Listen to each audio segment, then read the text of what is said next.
everybody, and welcome to the Supercars Exchange podcast. I'm joined, as always, by Shane. How you going, Shane? Mate, I'm good. How are you? Yeah, I'm going pretty good. So we had our first race under lights for this year. It was pretty exciting times. The cars looked pretty cool. It was some of the cars looked like a throwback to early 2000 tuner culture with their underglow lights, but still all looked pretty cool under the lights. Did you think it looked pretty cool, Shane? Oh yeah, I think night racing. I think I don't want to see it for all the rounds, but I think we need to see more of it. I think at least sort of 3 or 4 races, perhaps maybe not all under the lights, but perhaps like a bit Abu Dhabi style, like day into night time. I think would look awesome. Yeah, I think they're looking at it possibly for Darwin as well, but we've touched on that in a previous podcast as well. But yeah, onto the racing, and Scott McLaughlin basically was the force to be reckoned with all weekend, coming in second in the first race, and then he won the second race. So it was a pretty impressive performance by DJR Tim Penske, as it has been for the entire season already. Yeah, well, that's it. Like we had the big debate going into the round. They had the changes to the Mustang. Everyone was worried about how well they would go. But we had in our last podcast, like we recorded that literally minutes after it was announced that they were going to be making changes.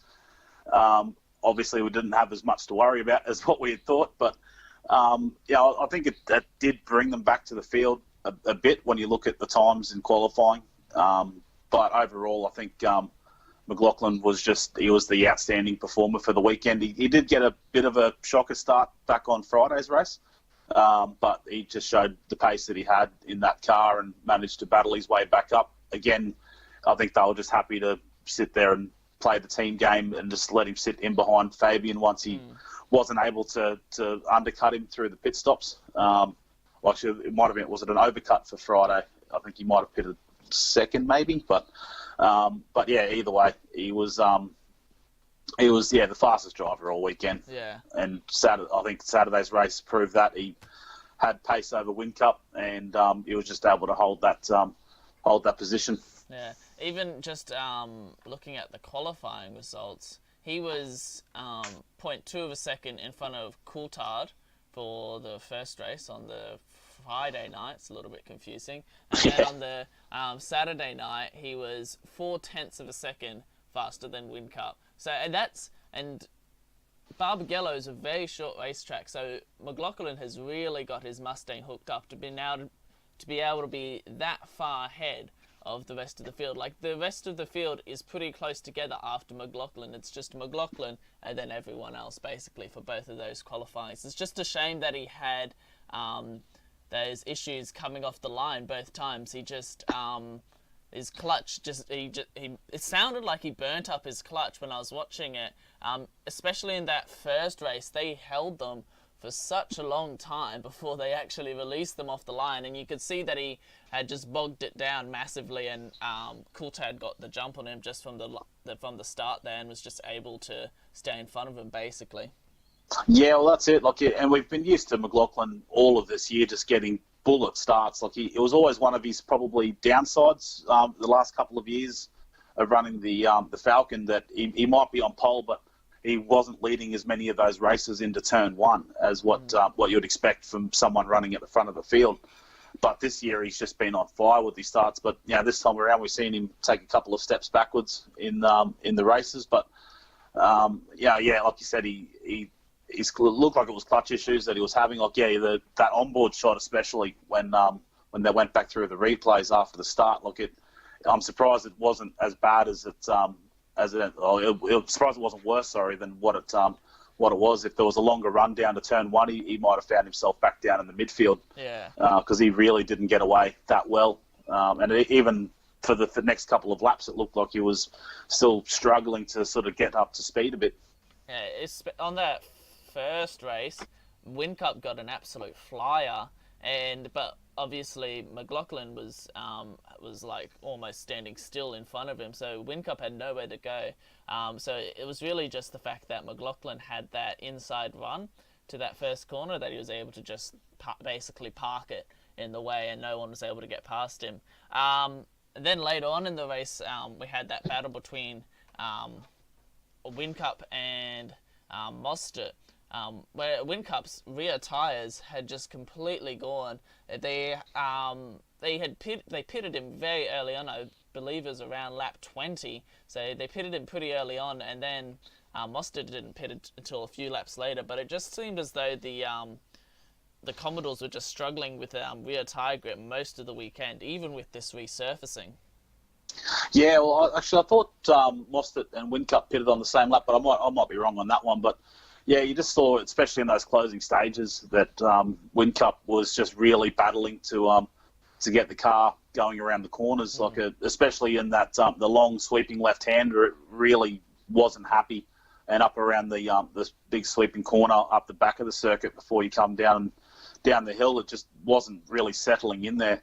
But it led to some really good racing between him and his teammate. Like over those last few laps, when the team came across the radio and said, let Shane through, and he's put up a fight and said, no, that's not going to happen. He's not going to catch him in 4 laps. And I'm not a fan of either driver really, but good on Whincup for standing up for himself. It wasn't going to make a difference. I'm all in favour of a teammate letting the other guy through if he's got a chance of a podium, if it's realistic. You want to do what you can for the team, but I think Mostert was 4 or 5 seconds up the road at that stage, so you're not going to close that down in the last 4 laps. And again, even if he had have caught him, he probably wasn't going to get past anyway. So yeah, exactly. I think good on Whincup for just standing his ground and saying, no, we can battle it out here. I thought, looking at how late Van Gisbergen pitted, I thought he would have actually walked past Jamie a lot easier than what he did, or he didn't actually get past him anyway. So I thought he would have got past, but wasn't able to do it. Yeah, it was interesting towards the end of the race, with the onboard shots from Van Gisbergen just coming up through that long left and that short right there. Whincup was just all over the place, and you could just see Van Gisbergen closed down almost half a second just in that little section there. So Whincup was just struggling with rear grip.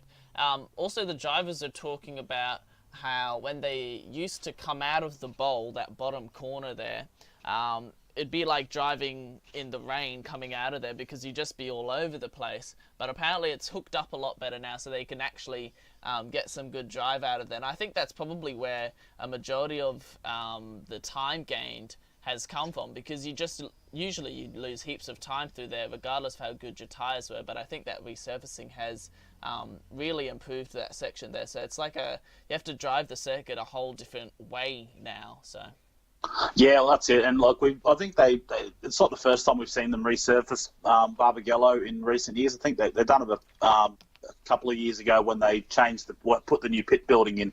Yeah, I think the track might have got a resurfacing then. And you see that with a lot of circuits. If they get a new coat of asphalt over the top, it's lightning fast for that first year, and then gradually over the next 2 or 3 years, the times will go back to a bit more normal where we would see them.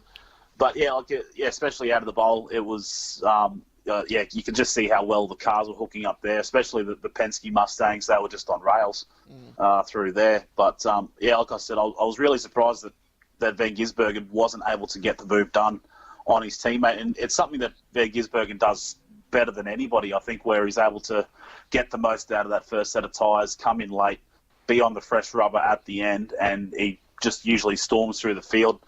It was a bit too far back to ever challenge the leaders, but normally you would see him perhaps sneak up to a podium, but maybe it still just shows that Triple Eight don't quite have the pace that they ideally would like at this stage of the season. I think it was also the fact that Barbagallo doesn't really have that many really good passing opportunities. Like we saw down into the bowl, down through the bottom corner.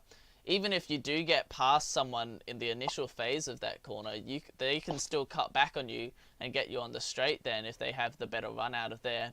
And then the real only other passing opportunity is that last corner and possibly the first corner. But the last corner there, I just saw it so many times they'd go down the inside and brake super, super late coming into there. But the person on the outside would just brake later and just hook it around the outside and still have the be in front of the person trying to pass them coming out of that last corner. So it's a very difficult circuit to pass on unless you really, really want to force the issue, which obviously Van Gisbergen didn't really want to punt off Whincup this early in the season.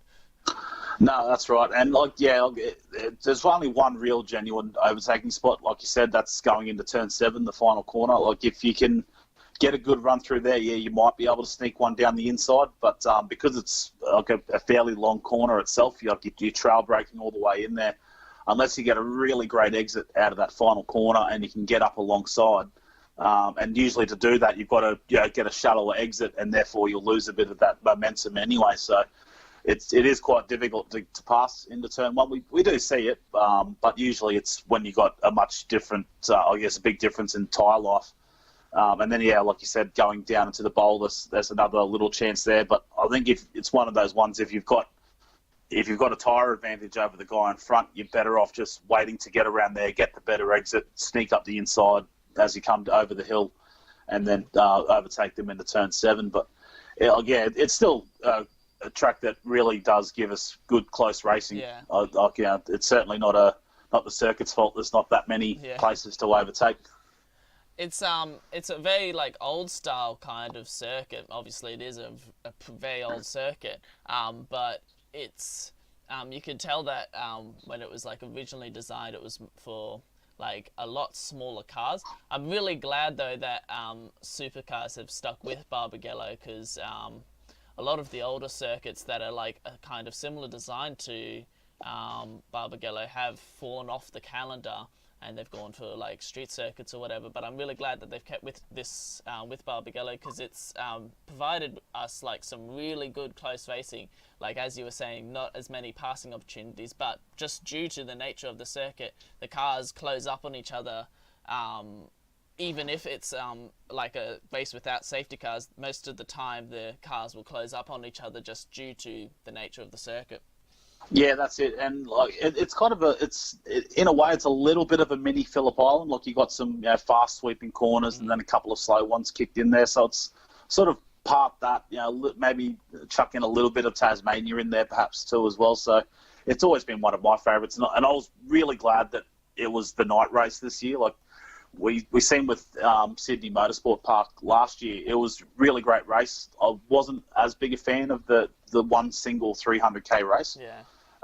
But I think the fact that they were able to have more of the circuit lit, because it's smaller, so they didn't have, obviously it cost a lot of money to light the circuit.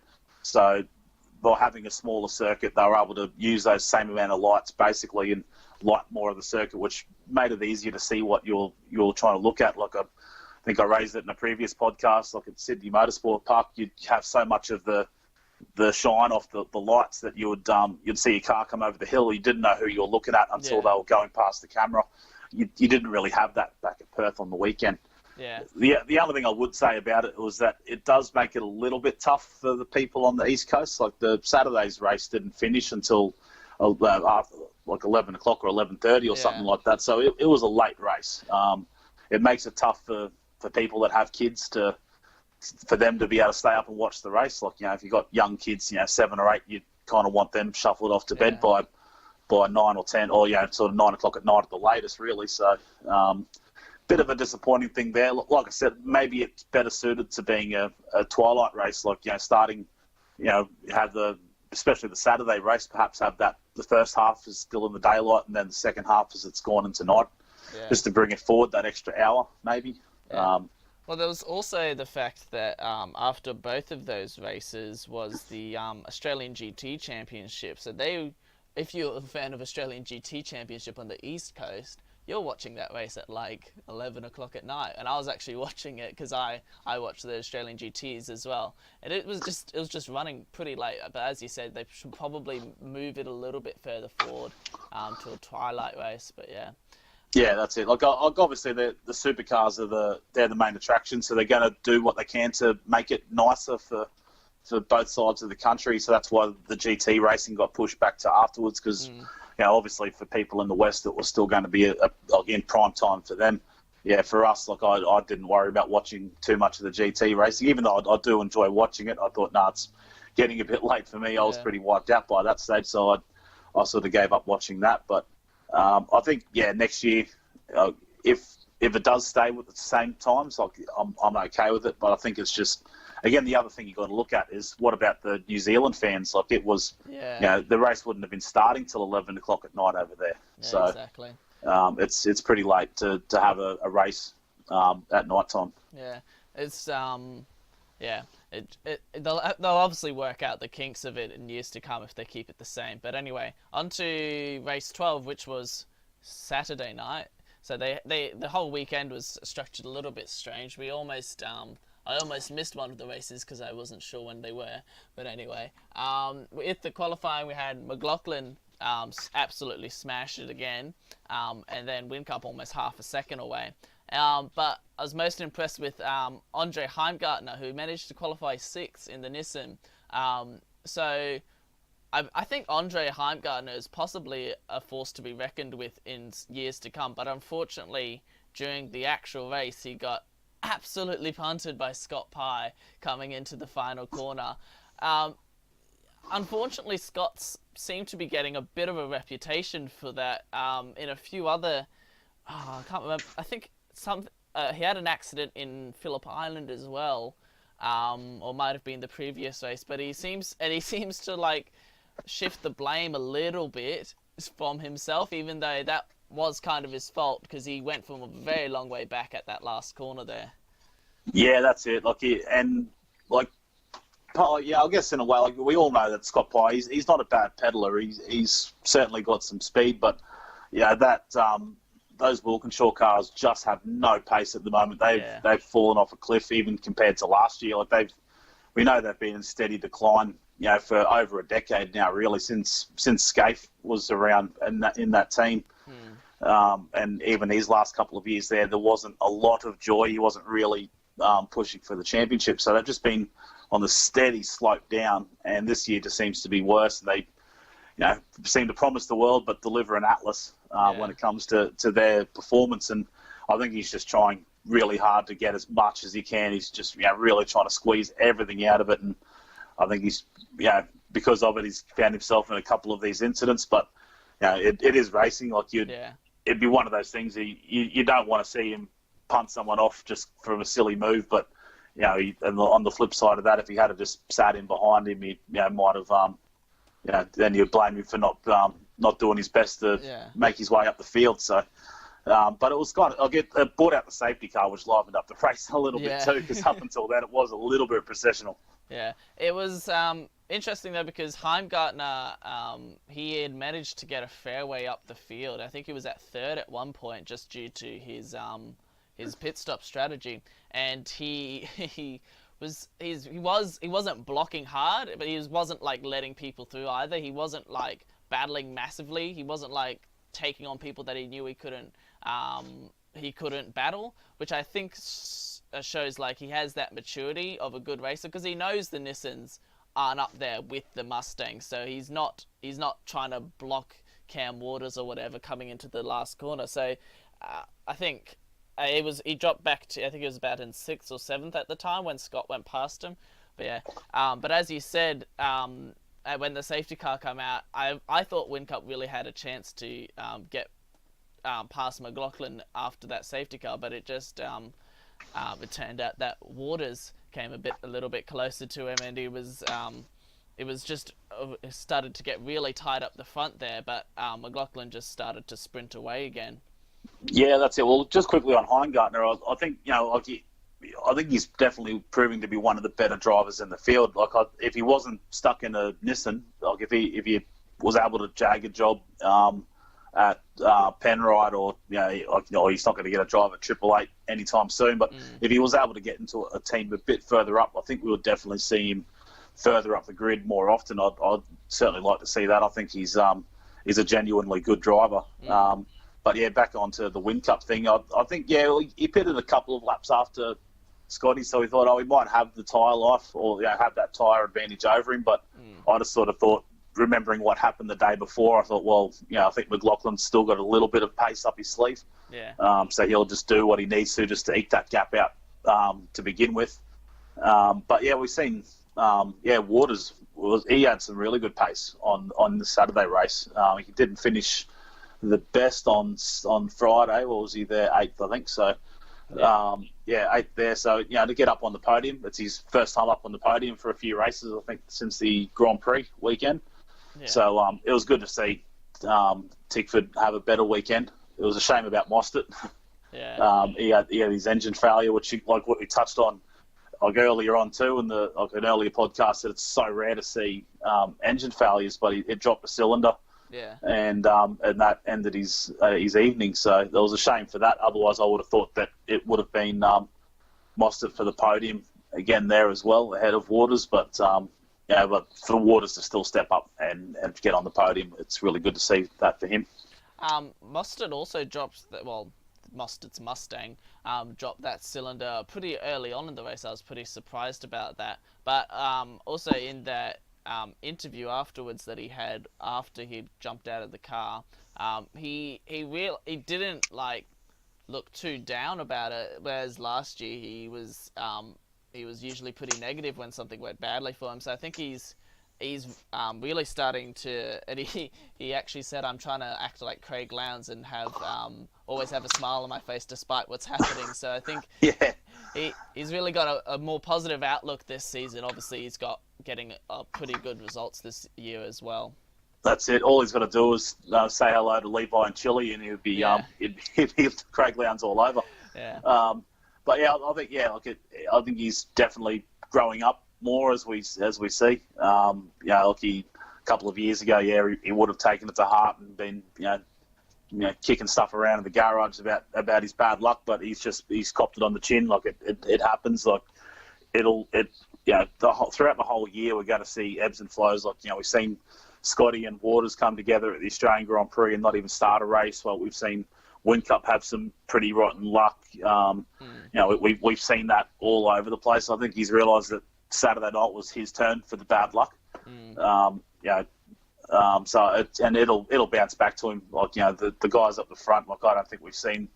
I'm sure DJR will have another couple of bad weekends at some stage. Where one driver or both don't get it quite right and they finish a bit further down. It'll bounce back to him, I'm sure. I think I was impressed that Penrite Racing was relatively consistent this weekend. Reynolds dropped a few spots in the first race as well as Anton, but they bounced back on the Saturday night with a 6th and 7th, which was pretty good from them considering that they haven't been too consistent in the last few rounds, but it looks like they're starting to get that consistency back.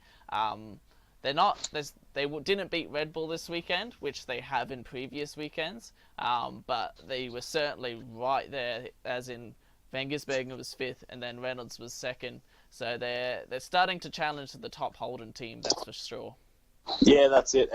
But it kind of like what I said, I think after the Phillip Island podcast that we did, that none of the Holden teams have really found consistency, round on round on round. They might have a good weekend, but then the next time out, it's just not so great for them. And sometimes, we even see it, the difference from Saturday to Sunday or Friday to Saturday. In this case, they didn't do too great on the Friday night, but they'd had a good night out on Saturday, and we've seen that in previous rounds with a few of the other teams where one driver might be up the top for the weekend, and then the other one's down for the weekend. We've seen that with Triple Eight. This weekend was Triple Eight's best weekend, I'd say, since Adelaide, really. Yeah. But they were still a little ways off the pace, but not much, not a great deal. How much of that came down to the parity adjustment to the Mustang, which we'll get to a bit more in depth shortly. But how much the Mustang was brought back down to them versus how much genuine gain they had. Was it just because the track was resurfaced that they found some pace? It's a bit hard to tell. It might be something that you have to see over 2 or 3 races with the likes of Erebus and Triple Eight, and as to how consistent they might become. So moving on to the top performers of our weekend. Speaking of consistency, consistently 12th in both the races was Simone Di Silvestro, and she was who I'm going to be giving my 1 point, just because she's only really been able to perform in like new circuits like the Bend and Newcastle. But this is a circuit that everyone else has raced at before, besides from I think a couple people. But she was up in 12th, so which is a pretty good result for her.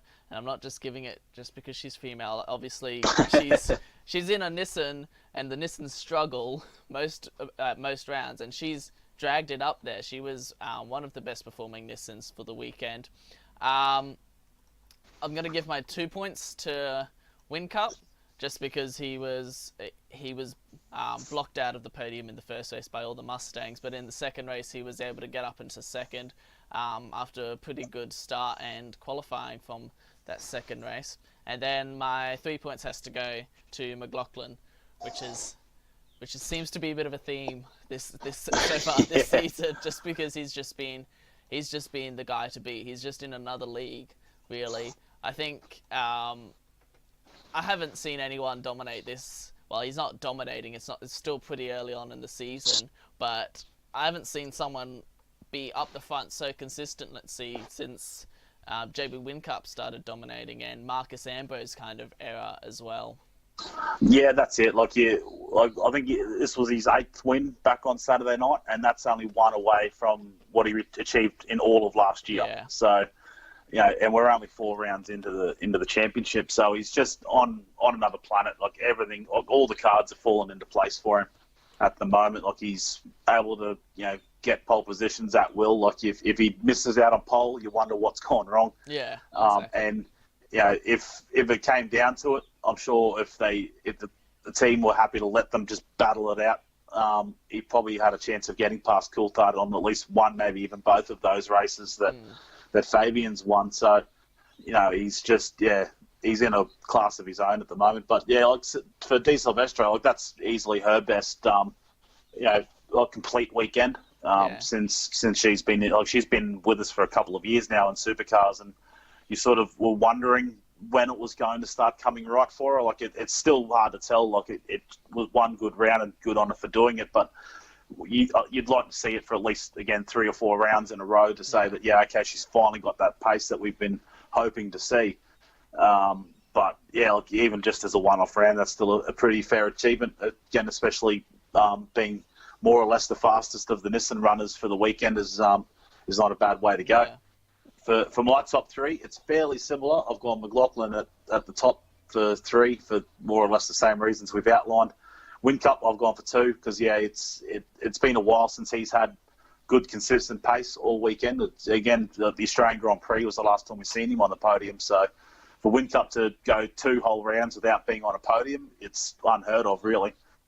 So good on him for getting up there. And I've gone for Holdsworth for my 1 point because he didn't have the best qualifying on the Saturday night, but he managed to gain a bucket load of positions to finish ninth for both races. And he's still the slowest of the Mustang runners on that, but at least he's up there fighting towards the pointy end, which is where you would expect him to be, having the one of the better cars in the field.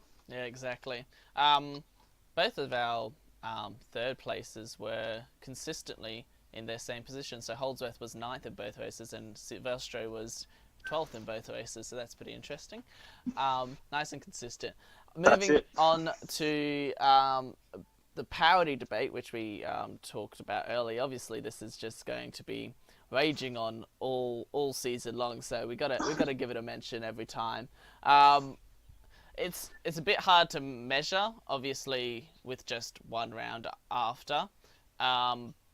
With just one round of running with these changes, but the Mustangs are still up the front. Like, the Mustangs still won both of the races, and it was a Mustang lockout for that Friday night race. So but also you have to factor in how good McLaughlin is in the Mustang at the moment, and how well he's able to drive any car that he gets in, basically. Yeah, that's right, and we touched on it back on our special podcast that we did. We just read about it. We thought we got to talk about it, that they'll go to make these changes. And we were obviously, I think everyone was high on emotion. Facebook lit up. There was just like all night, every time I jumped on Facebook, there would be another post, and there would be hundreds of comments, and everyone was just up in arms about it, particularly the Ford fans, but even the Holden fans. Like, there were so many Holden fans that you would see that were like, and that'll be the first thing they say would be like, I'm a Holden fan, but this is BS. Like, you can't let it happen. You can't make changes mid-season. Ford's done a great job. You got to let them have it. Yeah.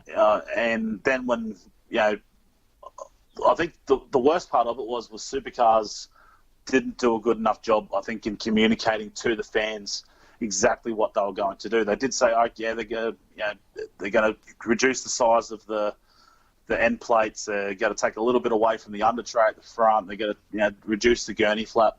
In my mind, and I'm sure a lot of other people's as well, we're thinking that they're going to go out there with the end plates half the size that they were and everything like that. Then we seen that leaked photo, or sort of leaked photo, of Chaz Mostert's Mustang, and it didn't look like they chopped a lot off at all. The end plate, I think the bit that drops, drops down a little bit down the side of the car at the back. I think they've taken that up maybe about 30 mil, maybe about there. I think the gurney flap was reduced by about 3 mil, and then the under tray at the front was reduced by about, 15 mil or something like that. They haven't released exact details or numbers, I don't think, but so it wasn't a big adjustment. So we probably jumped the gun as far as how bad we thought it was going to be. Yeah. But at the same time, too, it's like, well, did it still need to be done? Exactly. I still think it's hard to do it mid-season. At the end of the year, probably made more sense. Yeah. And if they had to, I think everyone would have been happy with it. You go. So considering the fact that it was such a small change, did it even need to be made mid-season? Like, such a small change could have been made after the season had finished. No one would even probably notice, mostly. Well, possibly not. And it's but here's the funny thing. Like, they've made these changes, and as the collective whole, the 6 Mustangs had their best weekend. Yeah. So have they accidentally made the Mustang better? Yeah. They've taken off a little bit of downforce, and so now it's got a little bit, it might drop a little bit in the corners, but it's probably found a few Ks in straight line speed. So now there's worry that they might be even faster at tracks like Bathurst and some of the really fast circuits we'll get to a little bit later in the year. So, by everyone, for some in the paddock kicking up a stink that the Mustangs need to be changed, they might have shot themselves in the foot. They might have made it faster. But the other thing on that too, they got that new wing together pretty quick, a lot faster than I got a sneaking suspicion they might have had something like that already, on the shelf ready to go. They may have even slotted that in at races later in the year anyway to give them a bit more straight line speed. So, perhaps this wing was already on the cards to be bought in later anyways, or maybe even if they had said no at the beginning of the season to the rear wing as it was, they say, okay, we'll get rid of that one, but here's this one. And then they go, okay, that's great, and it's actually still just as good. Yeah. Something I only learned a couple of days ago, that back in the Volvo days, their first rear wing was knocked back for similar reasons, but it wasn't raced. It was knocked back before the season had started. Yeah. So this one had been signed off, and then it was changed. So I think that's what created the uproar again too.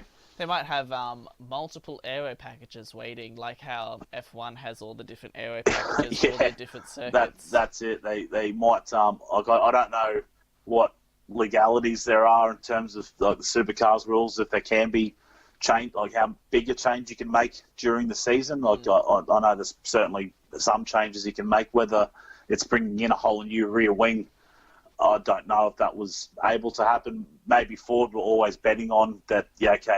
What we've got's really quick. They're probably going to want to take some off, so they already started working on it. Maybe I don't know.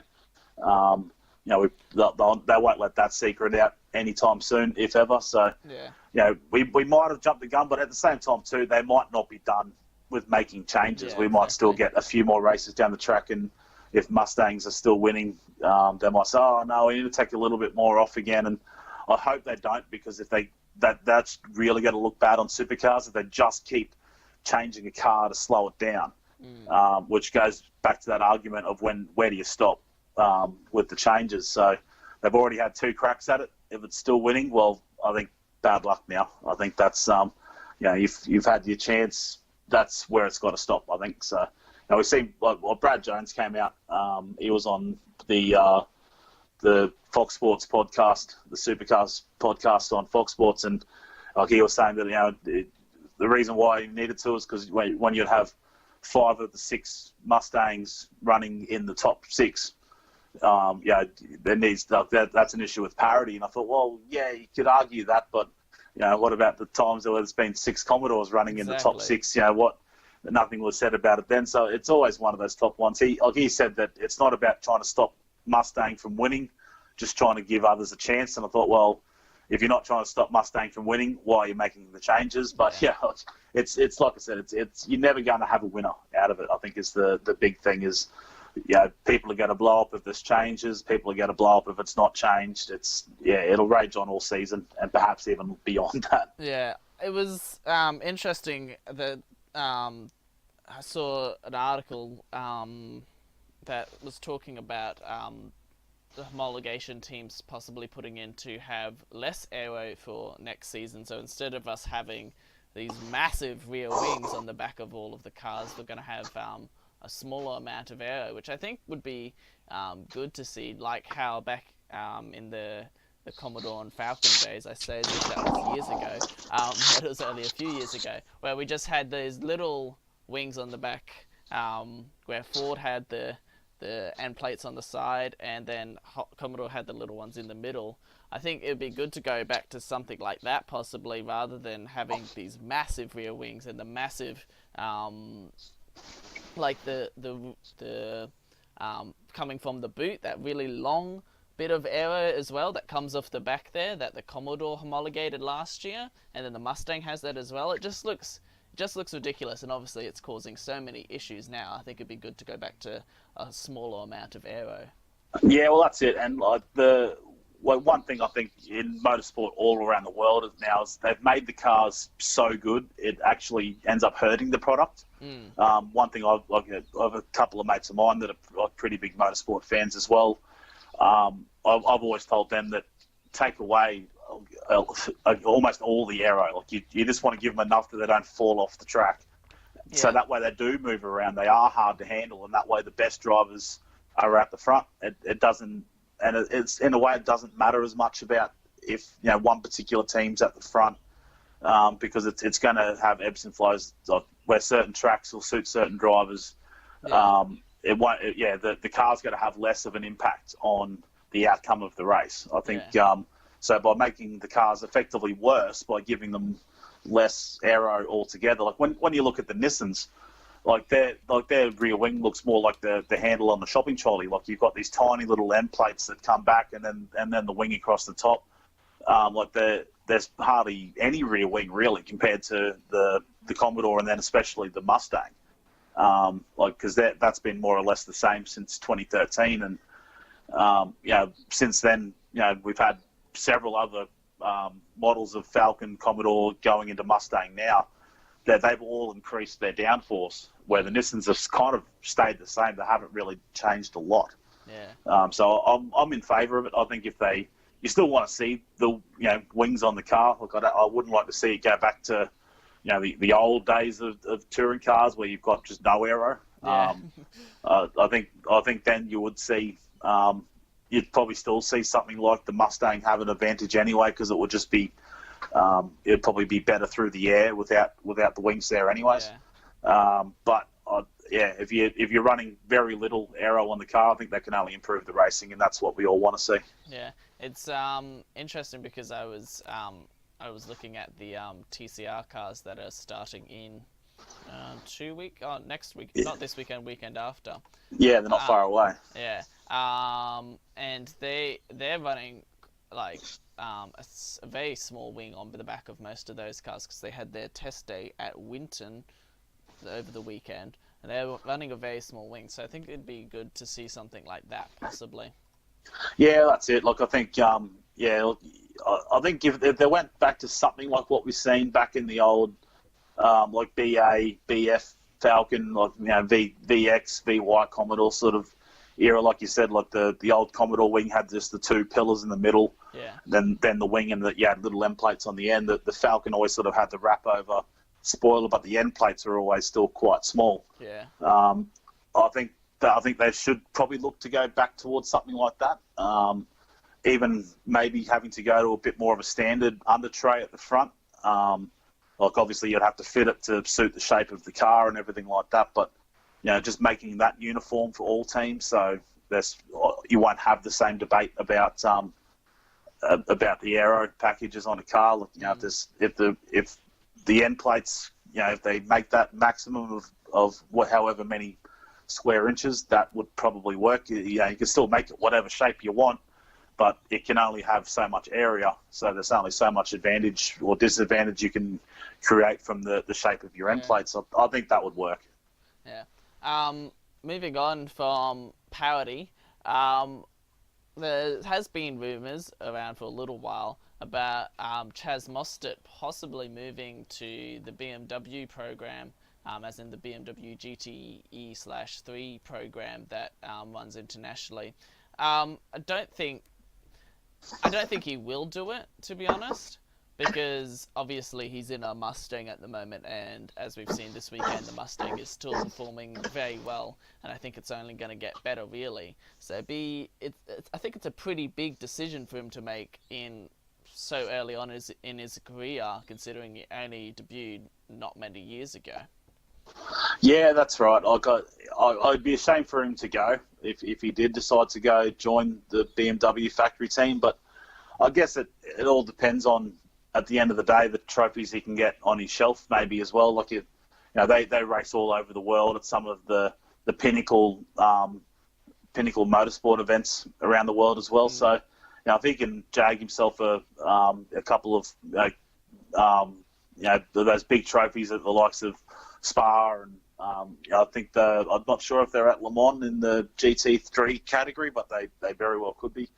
So to be able to get some of those trophies up on your shelf by the end of your career could be something that he looks towards. But I would hope that he looks at Supercars and says that I want the championship here first before he looks to do something like that. But it starts the rumours all up and down pit lane of if he does leave Tickford, does he go to DJR? Like that's been something that's been rumoured on and off a little bit. Not so much in the media, but you sort of see it on Facebook a lot, where some of the clickbaity sort of articles on there of what does he end up there. But when you look at what Fabian Coulthard's done this year, he's second in the championship. He's got 2 race wins so far. He's got a couple of other podiums to go along with it. Yeah. Has he done enough to keep his spot, or do they just say, well, he's good, but Chaz is that little bit better? Do we just get him anyways? Like, does it create drama because they might take points off of each other throughout the season? Yeah. When they know that perhaps with Scotty and Fabs at the moment that Fabs is going to get his good results too, but McLaughlin's probably going to prevail over the long run of a season. Yeah. So it'd be interesting to see. Like at the very least, I know he'd still have his spot at Tickford. I'm sure they've drawn up a pretty generous contract for him. He could probably find more money in that BMW contract too, maybe. I'm sure he'd probably, even if DJR was an option for him, it'd probably be a bit better financially as well.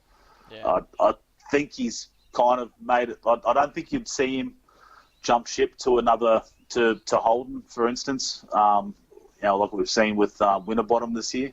I don't think we'd see that. Unless it was at Triple Eight or something like that. But they've got their 2 drivers locked in for a little while yet, so that we won't see that one. I don't think we'll see. There'll be another competitive enough Holden drive at the moment that would be tempting enough for him. Speaking of Winterbottom, just briefly, I forgot to mention that he had a very woeful weekend, unfortunately. He just was qualified very poorly and just didn't have any luck in the race, really. So I just completely forgot to mention that. He's dropped down to 11th place in the championship now. But yeah. Yeah, well, even his last couple of rounds haven't been that great. So it might be just that thing that you see sometimes at the start of a season where those mid-pack teams can have some exaggerated results because the top teams haven't quite got up to speed yet. But give it 3 or 4 rounds, it all shuffles back to where it's supposed to be. Yeah. It might be something like that. It might have just been a couple of bad weekends. Who knows? Hopefully we see him bounce back a little bit in future races. But yeah, it was a bit of a shocker for him. I was surprised to see him that far down, especially when he's got that 888 car, and they've looked like they've had a much better weekend this weekend. Also, talking briefly about the next race coming up, which is in Winton. So I think Dick Johnson once described it as running a marathon around your clothesline. So it's a very short, very tricky circuit at times. It's not for... We've got a couple weeks break until we actually race again. We don't race again until the end of May. So it should be interesting to see whether the Mustangs are still as far ahead, considering that it's a more tight and twisty kind of circuit, and we haven't really had that kind of circuit just yet in this season. No, I guess like the closest we've probably had to what we have coming up at Winton would have been back at Tasmania, where you've only got that one long fast straight and all the rest is tight and slow. Winton's it's kind of like a purpose-built street track in a sense, like where it's just a lot of stop-start sections of the course. So you're not really getting up to high speed. So I don't think there's going to be any real advantage for the Mustang there, like aero-wise, because the corners are generally they're all quite slow. There's not a big high-speed area where the faster teams will get an advantage there. If anything, it might highlight if 888s are still having issues with this linear spring. Like we seen it with, like they did bounce back in Perth, but there's not really a lot of use of the curbs in Perth, so it may not have been as big an issue for them. So it'll be interesting that in Winton, where you do definitely have a few more sections where you want to try and get up over the curbs a bit more and a bit more change of direction as well. So I think it'll be interesting to see if 888 can keep going on that upward climb like they had, or they've only really started in the last round. But it'll be interesting to see if that happens anyway. Just briefly talking about that linear springs issue for 888, Roland Dane came out and has been saying that the drivers just aren't up to the performance that they should be. But then WinCup's hit back at him, saying that they're lacking resources in order to improve the cars on the linear spring. So a bit of tension arising within 888 due to these issues that they've been having. Yeah, that's it. And I think I raised that after Phillip Island, where the whole team just seemed to be rattled at the moment about their performance, and they just don't seem to have an answer for it. Good on WinCup for sticking up for himself. I think Roland Dane might be kidding himself blaming the drivers, because WinCup's won 1,000 drivers' titles already in his career, and Van Gisbergen's got one, and he's been pretty close on a couple of other occasions as well. So I think blaming the drivers is perhaps a little bit unfair on them. But he's pointed the finger at other members in the team as well. Like after they had that tyre debacle at Phillip Island on Jamie's car, he was starting to point the finger there, and I thought, well, you're meant to be the guy at the top. At the end of the day, you're supposed to win and lose as a team. Yeah. And if they're starting to come apart at the seams as a team, then they're not going to win races, let alone championships. So they've got to try and galvanise themselves a bit. Perhaps the weekend with the podium for WinCup might spur them on a little bit. But I think we'll be waiting eagerly to see what happens over the next couple of races as to just how much of the seams might have broken on the team. It's interesting because we've always seen such professionalism from Roland Dane in most of the interviews that he's had, despite the situations that he's been put in. So it just really goes to show that 888 are really grasping at the seams kind of thing at this point in the season, because they're just not up there with DJR Team Penske. So Roland is starting to panic for the first time in ever. Like 13 or 14 years he's been in Supercars Yeah, since like that's 2005. Ever since that they had that Bathurst victory in 2006 with Lowndes and Whincup, they've just been they've been like the team to beat basically since then. So that was only like their second or third season in Supercars, and they're already on top of it. So it's interesting to see that as soon as it starts to crumple for Roland Dane, he's really grasping at the seams. Yeah, I think they've just because they haven't. If they've lost the championship, they've only lost the one. They've never lost back-to-back championships. So it's always been like a little stumble. But even in those years that they've lost, they've still been right there. They've never been outperformed for an entire season. Like when James Courtney won, it went down to that final race. It was close. It was to and fro all year. With the Winterbottom, and he's in the first year of the FGX. Like they dominated the first half of the season.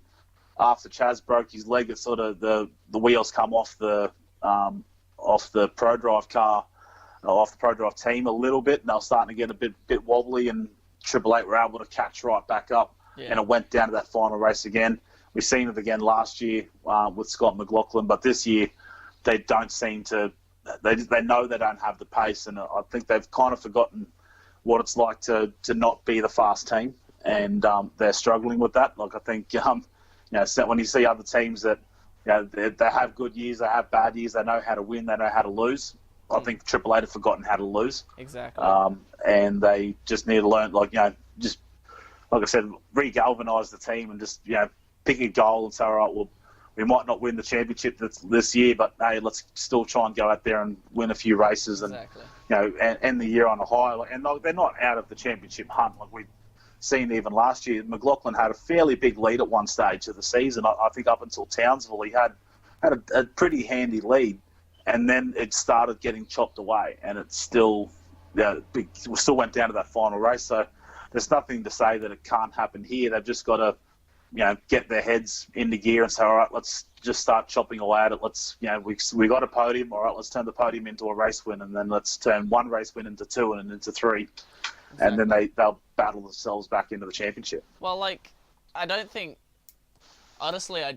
that Red Bull is like the lead contenders for the championship. Obviously, it's Shell V-Power, considering that Van Gisbergen is already more than a round behind in championship points, and Whincup's down to 400 points behind McLaughlin for the lead of the championship. I think they should be focusing or maybe possibly trying to bounce back at the Enduros, because they have a really good experienced Enduro lineup with Van Gisbergen, with Tander, and then obviously Whincup and Lowndes should possibly be good if they get this Commodore together. But yeah, I think they need to try and focus on just getting more podiums, but yeah. Well, that's it. I think, it'd be hard to argue that they wouldn't have the best driver lineup for the Enduros. Like, you got Tander and Lowndes, who've done countless Bathurst between them. Easily would be the two most experienced co-drivers. They've only raced as late as last year. And then you've got Jamie and Van Gisbergen, who have been, Jamie for a long time now has been the driver to beat in going into every championship, and Van Gisbergen, of course, we know how fast he can be. So I think, but looking at the last few years, Triple Eight still find ways to lose a Bathurst or two as well. So we'll wait and see what happens with that. Whether they can keep on to the or keep their tradition going of finding a way to lose, or if they can actually get it to stay on the black stuff for 161 laps. Yeah, it's I think come the Enduros, it's going to be pretty interesting to see whether the Mustang is still. I feel as if it's probably still going to be dominant come the Enduros, but whether it will actually be dominant in endurance races, because at the moment it seems to just, regardless of how long the race is, it just takes off, and especially in McLaughlin's circumstance. So it'll be interesting to see whether they can get the setup right for Sandown, Bathurst, and Gold Coast. Yeah, well, I think the Mustang, particularly the DJR Mustangs, they will go into all of the Enduros, but especially Bathurst. I think they'll be at, they'll be the shortest odds. I think probably you'd imagine, it'd be probably similar to Winks. Yeah. But it would be, yeah, that's it. That's on a good day.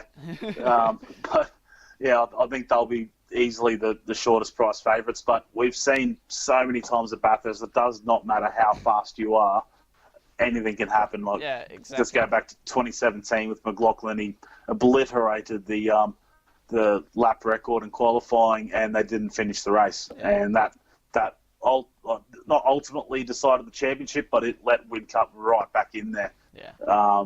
And they had their dramas that day, but they were able to get back out on track and get those few points, which was what he only won by a handful of points in the end as well. So it's one of those make or break races where it could really, damage your championship if you're not able to get it together. So that'll be the other interesting thing too, is for McLaughlin and Coulthard, is if they're right in it for the championship, do they think about the long game? Do they think about championship, or do they just go, nut bugger it? Whatever happens, happens. We're just going for Bathurst. Yeah. McLaughlin might look at it that way because he's got his championship already, maybe. But part of me thinks that if they've got 300 points each over just about any main contender behind them, I think they'll both go for the race win. They'll go for it because they'll know they've got a big buffer behind them, and they'll still hopefully have some car pace up their sleeve to still battle back in the championship if need be. But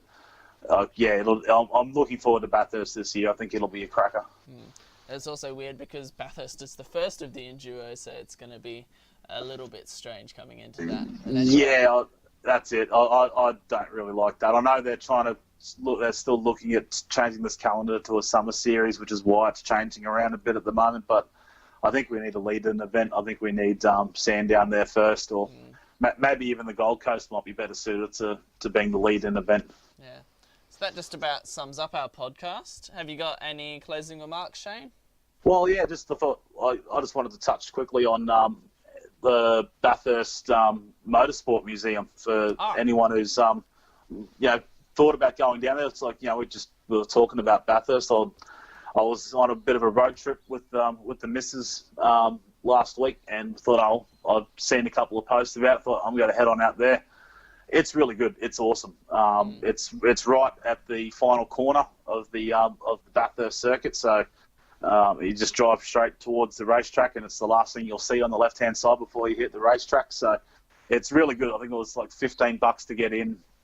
There's so much history there. A lot of it is to do with just Bathurst itself, but because you've got touring cars, but you've had bikes there as well. There's been open wheelers, so you got a lot of cars. Like Will Power's old champ car was there back in the old Team Australia days.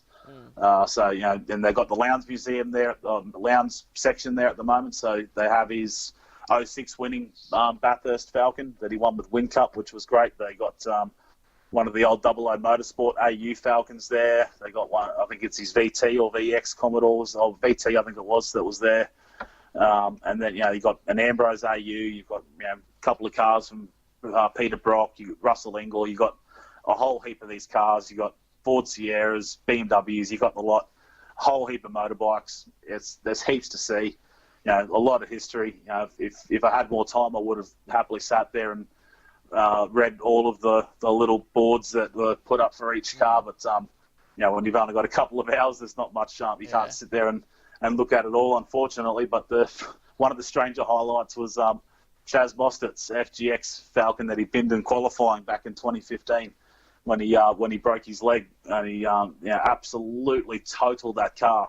And when you see it up close, you wonder how anyone. Well, he didn't quite walk away; he had a broken leg, but he was able to make his full recovery. But when you see that, what's left of that chassis, that's insane. How much damage was done to that car, all from just the slightest touch of the wall. So it was really good and interesting to see that. And then it was pouring down rain when I was out there back on Friday, but you can't help but take yourself for a couple of slow laps around the track. Yeah. Or you're only allowed to do 60 k's an hour, but unfortunately, yeah. But and I was in my partner's Tucson, which isn't exactly race car spec. If I would love to have taken my XR8 down there, for the nostalgia's sake, but the Tucson was all we had, so it was still good, going around there. When you drive the car in person, the watching on TV does nowhere near the justice the track deserves. Like you see how steep the inclines are,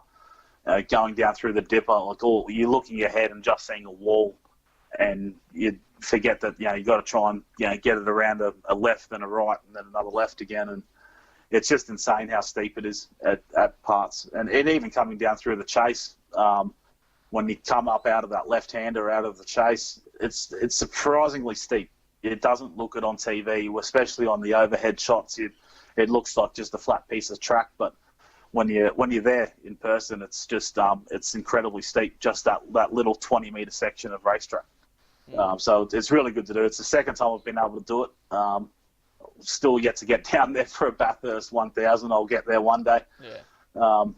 But even just to drive around there when the track's all nice and quiet. It was pouring down rain and really foggy on top, which was still quite cool to see how much fog there was up the top. Yeah. Couldn't see much more than 30, 40 meters in front of you, but it was still really cool. So I'd love to get down there for the race one day. And all those photos that Shane took from the museum will be up on our Facebook page. So just a cheeky plug for our Facebook page. Yeah. That just about. Yeah, So like and share it. Like and share it, of course. All the good things. That's it. That just about sums us up. Thank you very much, Shane, for joining me. No worries, mate. We'll see you at Winton.